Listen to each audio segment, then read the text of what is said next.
Hello everyone, welcome to my channel that is study with point. आज हम discuss करने जा रहे हैं एचपी टेट का प्रीवियस ईयर का पेपर, जिसमें हम बात करेंगे फिजिक्स क्वेश्चन 76 से लेके 90 तक। इससे पहले हम बात कर चुके हैं 60 से लेके 75 क्वेश्चन तक पूरे हमने सॉल्व किए थे। अगर आपने वो वीडियो नहीं देखी है तो इस चैनल की प्लेलिस्ट पे जाके वो आप वीडियो देख सकते हैं। क्वेश्चन शुरू करते हैं। 76 क्वेश्चन ये बोल रहा है, the force acting on a particle is always perpendicular to its velocity then the path of the particle.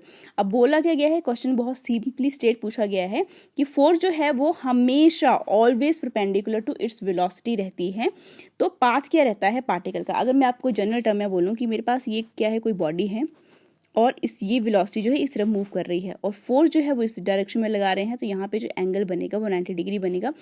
तो यहाँ पे जो आपके पास पाथ रहेगा वो पाथ क्या रह सकता है, स्ट्रेट लाइन रह सकता है। लेकिन ये हमेशा पॉसिबल नहीं है कि फोर्स एंड वेलोसिटी के बीच में जो एंगल है वो 90 ही बने। 90 डिग्री यानी परपेंडिकुलर कब रहते हैं फोर्स एंड वेलोसिटी, जब हम बात करते हैं सर्कुलर मोशन की। अब सर्कुलर मोशन में आपका अगर ऑब्जेक्ट पहले पार्टिकल यहाँ पे है तो ये किस तरीके से वेलोसिटीज की यहाँ पे रहती है और जो फोर्स है वो कहाँ है, आपकी तरफ है, या सेंट्रीपिटल एक्सेलरेशन जो होता है वो टुवर्ड्स सेंटर रहता है। मीन्स फोर्स जो है सारी की सारी कहाँ लगती है, टुवर्ड्स द सेंटर। तो इसके बीच में आपका एंगल कितना रहेगा, 90 डिग्री। अगर यही पार्टिकल फिर यहाँ पे पहुँच जाता है तो क्या यहाँ पे 90 डिग्री का एंगल रहेगा, ये नहीं रहेगा। तो देखो 90 डिग्री का एंगल या ये वेलोसिटी इस तरीके रहती है और सेंट्रीपिटल एक्सेलरेशन या फोर्स जो है वो भी क्या रह रही है, टुवर्ड्स द सेंटर। तो एंगल कितना रह रहा है, 90 ही रह रहा है। अगर ये पार्टिकल यहाँ पे पहुँच जाता है तब इसकी वेलोसिटी इस तरीके से दी जाएगी और आपका जो फोर्स है वो इस तरीके, तो यहाँ पे भी आपका एंगल कितना रह रहा है, 90 डिग्री रह रहा है।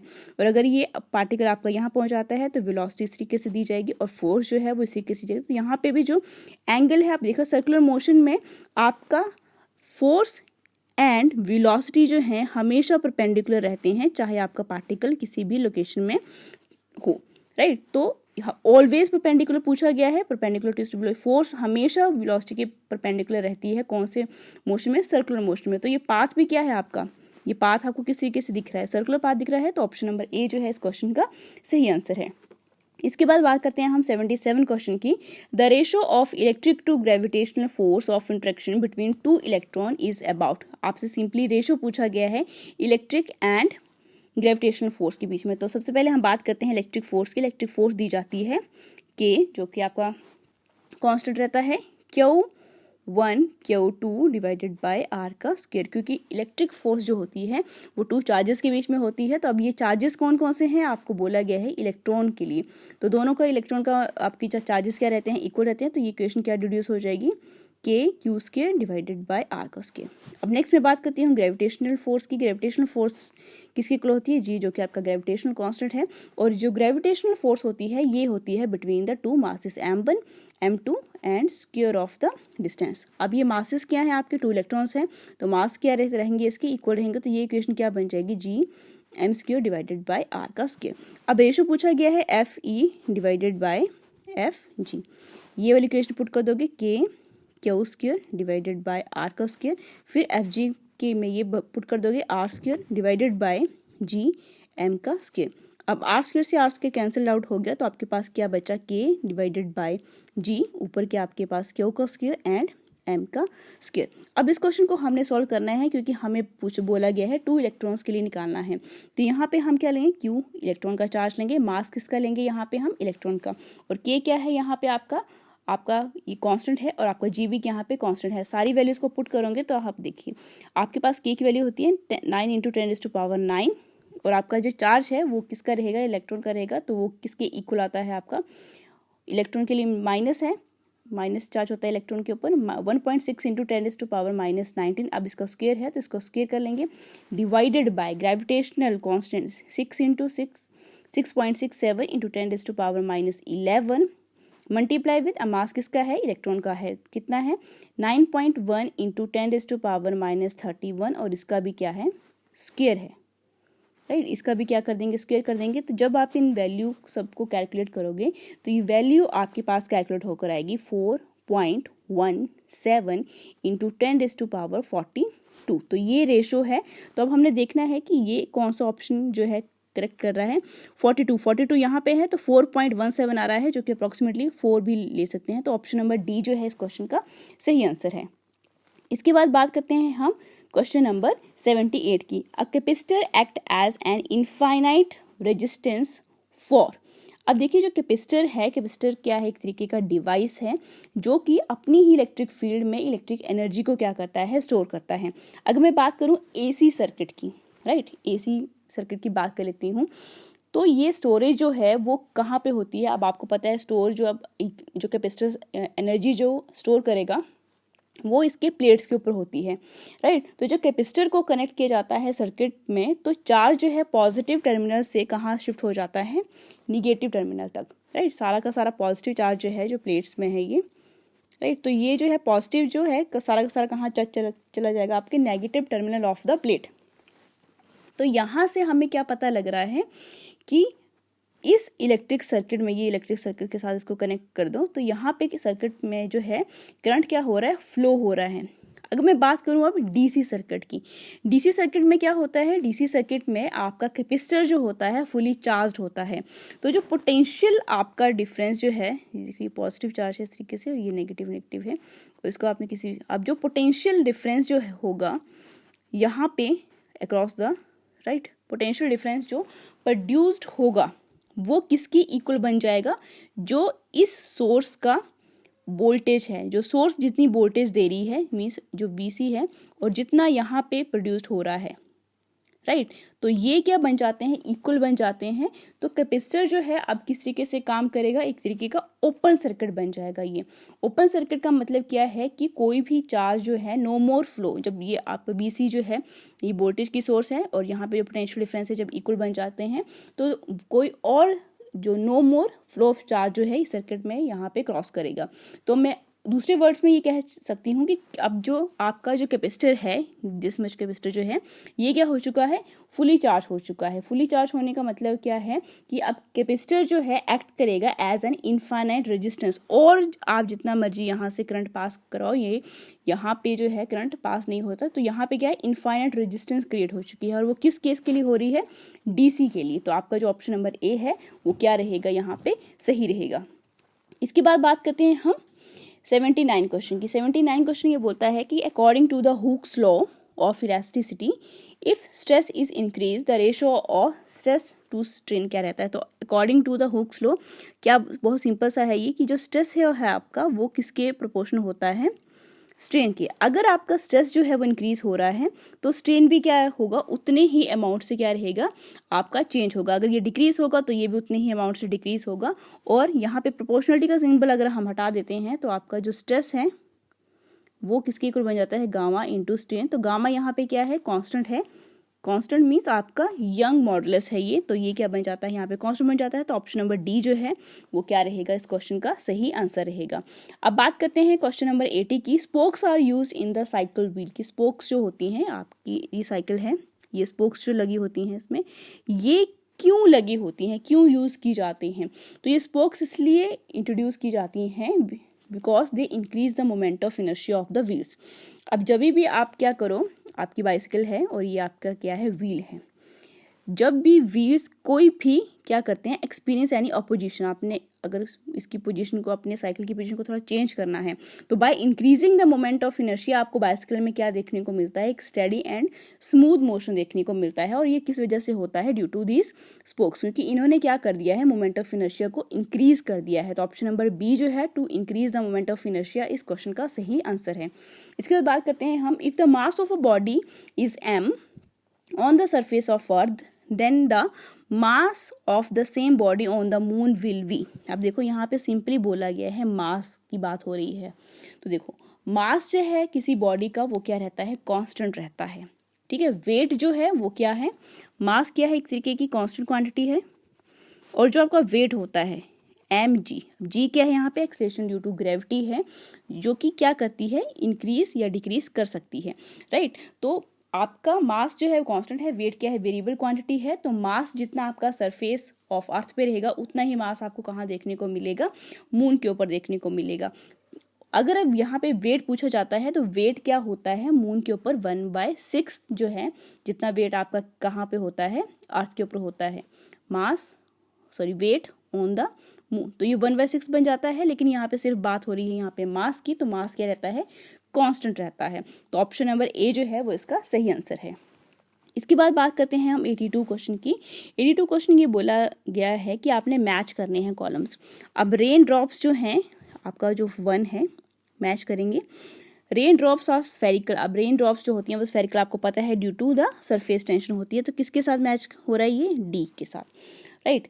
अब आपको ये नेक्स्ट पूछा गया है कि हार्ट अटैक जो है वो किस वजह से आता है। तो देखिए हार्ट अटैक के जो प्रिंसिपल को एक्सप्लेन करता है वो करता है आपका बर्नौलीज प्रिंसिपल। किस तरीके से करता है कि जब देखो आपका कोई भी आपका पर्सन है जो सफ़र कर रहा है हार्ट कंडीशंस की, तो जो आर्टरीज होती हैं वो कंस्ट्रिक्टेड हो जाती हैं due to the accumulation of the plaque on its inner wall. अब हमने क्या करना है, in order to drive the blood through the constriction, हमें क्या चाहिए होती है, ग्रेटर एक्टिविटी हार्ट की रिक्वायर होती है हमें।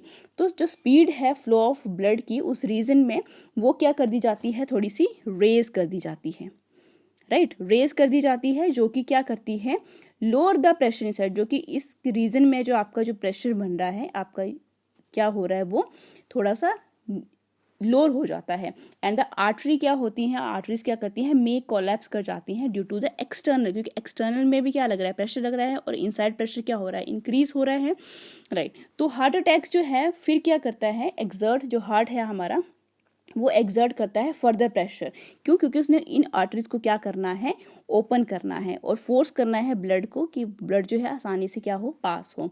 अब जो ब्लड है वो क्या कर रहा है, रश कर रहा है थ्रू द ओपनिंग्स, तो इंटरनल प्रेशर जो होता है वो फिर से क्या होता है, वो क्या कर जाता है, ड्रॉप कर जाता है, और यहाँ पे क्या होती है, एक तरीके की रिपीट कोलैप्स होती है जिसकी वजह से हार्ट अटैक होता है। तो हार्ट अटैक जो है सेकंड ऑप्शन जो है आपका वो किसके साथ जा रहा है, सी के साथ, राइट। अब हम देखते हैं कि आपका जो क्वार्ट्स हैं, क्वार्ट्स जो है थर्ड जो है, क्वार्ट्स क्या होते हैं आपके, परफेक्टली इलास्टिक मटेरियल होते हैं। आप परफेक्टली इलास्टिक मटेरियल किस तरीके से होते हैं, देखिए जैसे आपका फॉस्फोरस है, फॉस्फोरस भी क्या है, एक तरीके का आपका बहुत अच्छा, ये क्या है, परफेक्टली इलास्टिक क्या है, ये मटेरियल्स हैं। तो जो थर्ड है वो किसके साथ जा रहा है, परफेक्टली इलास्टिक, ए के साथ। अब बचता है आपका sand is drier than clay. अभी देखो क्ले जो है उसमें क्या होते हैं, नैरो पोर्स होते हैं, तो वाटर जो है राइज कर जाता है क्ले में due to the capillary action. क्यों, क्योंकि उसमें पोर्स बने हुए हैं छोटे छोटे, और इसको क्या रखते हैं, वो थोड़ा सा डैम्प रखते हैं। लेकिन जब हम बात करते हैं सैंड की, तो सैंड में कोई भी पोर्स नहीं होते हैं, तो कोई भी कैपिलरी एक्शन वहाँ पे क्या नहीं करेगा, एग्जिस्ट नहीं करेगा, तो वाटर जो है वो सैंड में राइज नहीं कर पाता है, इसलिए जो सैंड है वो ड्राई रहती है देन क्ले। तो यहाँ पे जो आपका कौन सा क्वेश्चन है, 4 जो कॉलम है वो किसके साथ मैच हो रहा है आपका, वो कर रहा है आपका बी के साथ। तो ऑप्शन में देखो आपका कौन सा है, फर्स्ट डी के साथ, सेकंड है आपका सी के साथ, थर्ड है ए के साथ, एंड 4 है आपका बी के साथ। तो ऑप्शन नंबर ए जो है वो इसका सही आंसर है। इसके बाद बात करते हैं हम, 2 solids A and B float in water. The solids A floats with half of its volume immersed and B floats with 3/2 of its volume immersed. The ratio of density, बहुत इजी सा question पूछा गया है ये। आपको पता है कि डेंसिटी जो होती है वो किसकी इक्वल होती है, मास अपॉन वॉल्यूम। यहाँ से अगर मैं मास की बात करूँ तो मास कितना आएगा मेरे पास, वॉल्यूम डिवाइडेड बाय, अब यहाँ पे डेंसिटी जो है, अब आपको बोला गया है half of its volume. Half of its volume का मीन्स कि ये क्या, हाफ ऑफ इट्स वॉल्यूम, ये वॉल्यूम का हाफ है, राइट। तो ये कितनी बन जाएगी आपके पास, जब आप इसको शिफ्ट करोगे यहाँ पे तो ये बन जाएगी। तो यहाँ से मेरे पास डेंसिटी 1 कितनी आ रही है, ρ/2। इसी तरीके से आप ये मास में 1 लेती हूँ। अगर मास 2 की मैं बात करूँ तो मास 2 क्या बन जा रहा है अब, 2v2, और ये क्या बन रहा है, 2/3, ठीक है, 2/3 ऑफ इट्स वॉल्यूम। तो 2/3 का ये मीनिंग हुआ, और आपका मास अपॉन वॉल्यूम, मास जो है आप इसको क्या कर सकते हो, शिफ्ट कर सकते हो। तो यहाँ से मेरे पास जो डेंसिटी आ रही है, डेंसिटी अब यहाँ से कितनी आ रही है, 2 डिवाइडेड बाय 3, और ये क्या है आपके पास डेंसिटी। अभी इनका क्या निकालो, आप रेशो निकालो, ρ1 डिवाइडेड बाय ρ2, तो ये मेरे पास कितनी आएगी, और ये कितना रहेगा आपके पास, 3 ऊपर चला जाएगा और 2 ρ नीचे आ जाएगा, तो रो से रो कैंसिल आउट हो गया, तो मेरे पास कितना आएगी, 3/2 मल्टीप्लाई 3/4। तो ऑप्शन में देखते हैं 3/4 है, हाँ सी जो है वो इसका सही आंसर है। इसके बाद बात करती हूँ मैं आपका नेक्स्ट क्वेश्चन की, बोहर मैग्नेटोन इज। अब बोहर मैग्नेटोन जो है वो क्या रहता है, इसकी वैल्यू होती है EH डिवाइडेड बाय M।